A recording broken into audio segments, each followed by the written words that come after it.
మేడారం సమ్మక్క సారక్క జాతర అనగానే అన్నిటికంటే ముందుగా యాదికొచ్చేటిది నిలువెత్తు బంగారం.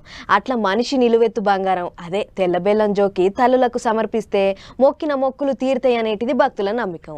అట్లా మొక్కున్నోళ్ళు పోయి మొక్కులు తీర్చుకొని వస్తారు.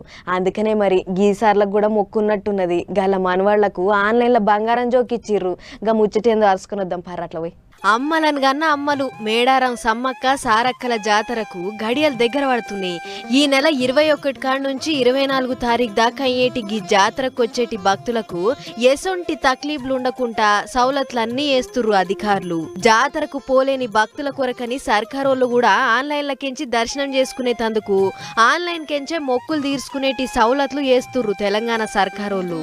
అందుకనే హైదరాబాద్ పట్టణంలో ఉన్న అసెంబ్లీ కమిటీ హాల్ల ఆన్లైన్ల మేడారం సమ్మక్క సారక్కలకు నిలువెత్తు బంగారం సమర్పించే కార్యక్రమాన్ని సాల్ చేసిండు ముఖ్యమంత్రి. అసొంటి కార్యాన్ని ముందుగల ముఖ్యమంత్రి రేవంత్ రెడ్డి సార్ షురూ చేసిండు. అలా మనవడు రియాన్స్ నిలువెత్తు బంగారాన్ని ఆన్లైన్ కెంచి పంపించిండు. మేడారం పోలేనోళ్లకు మొక్కులు తీర్చుకోలేదని రంది పడేటోళ్ల కొరకే గీ సౌలతులు అన్నట్టు చెప్పుకొచ్చిండు. ముఖ్యమంత్రి సార్ ఒక్కడే కాదు, మంత్రి పొంగులేటి శ్రీనివాస్ రెడ్డి సార్ కూడా అలా మనవరాలి నిలువెత్తు బంగారాన్ని తల్లులకు సమర్పించిండట.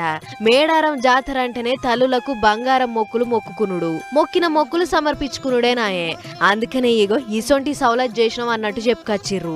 ఇక ఇదిట్లుంటే జాతరకు గట్టిగా ఇంకో 2 వారాలు కూడా లేదు. అప్పటికల్లా ఎంతమంది వస్తారో పోయేతందుకు అవుతుందో కాదో ఎట్లుంటదో ఏమో అని ఇప్పటికే భక్తులు బగ్గ పోతుర్రు, తల్లుల్ని దర్శనం చేసుకొని వస్తుర్రు. మీకు కూడా ఎవరికైనా పోబుద్దైన వాళ్ళు ఉంటే ఓసారి పోయి దర్శనం చేసుకోర్రీ, లేకుంటే మళ్ళీ 2 ఏళ్ళు ఆగాల్సిందే. ఏం చెప్తున్నా.